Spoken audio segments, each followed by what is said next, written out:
আসসালামু আলাইকুম everyone, welcome back to my channel.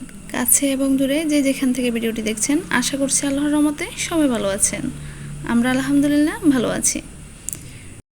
দারুণ একটা রেসিপি নিয়ে আপনাদের মাঝে হাজির হয়ে গেলাম, মাছের কোপ্তা। প্রথমে এখানে আমি পানি নিয়েছি, তারপর এখানে দিয়ে দিচ্ছি 2 পিস মাছ। এখানে আমি পাঙ্গাস মাছ নিয়েছি। মাছের আমি চামড়াটা ফালাইনি, পরে সিদ্ধ করার পরে পেলে দেব। তো কিছু আলু নিয়েছি কেটে, এখন এগুলাকে ভালো করে সিদ্ধ করে নেব। এখন দিয়ে দিচ্ছি একটু লবণ, সাথে দিয়ে দিচ্ছি লেবুর রস।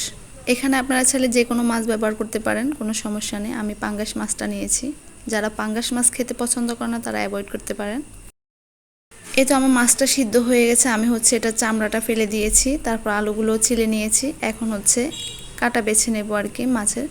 পাঙ্গাস মাছের বেশি কাটা থাকে না, সেজন্য সময় আর বেশি লাগবে না। মধ্যখানে কাটাটা ফেলে দিয়েছি শুধু। আর পেটের অংশটাতে মোটা মোটা 2-3টা কাটা আছে, ওগুলো ফেলে দিচ্ছি। পেটের অংশটাতে কিন্তু প্রচুর তেল আছে। এখন আমি ভালো করে ম্যাশ করে মাছটাকে আলুটাকে ম্যাশ করে নিয়েছি। এখন এখানে পেঁয়াজ কুচি দিয়েছি, আদা রসুন বাটা, কাঁচামরিচ, তারপর চিলি ফ্লেক্স দিয়েছি।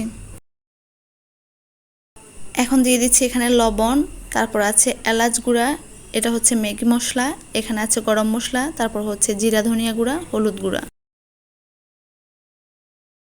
এখন দিয়ে দিচ্ছি টমেটো সস, তারপরে দিয়ে দিব সয়া সস।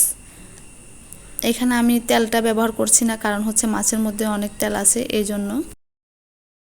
এখন আমি অল্প অল্প করে কিছু বেসন দিয়ে দিচ্ছি, একসাথে দেব না সবগুলা।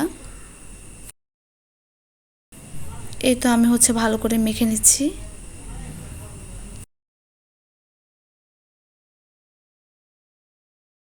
তারপর আমি হাতের মধ্যে তেল লাগিয়ে নিচ্ছি। এখন গোল গোল করে এগুলাকে শেপ দিয়ে বানিয়ে নেব।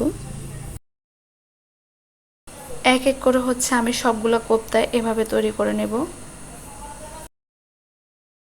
এই তো খুব সুন্দর করে আমি কোপ্তাগুলো বানিয়ে ফেলেছি।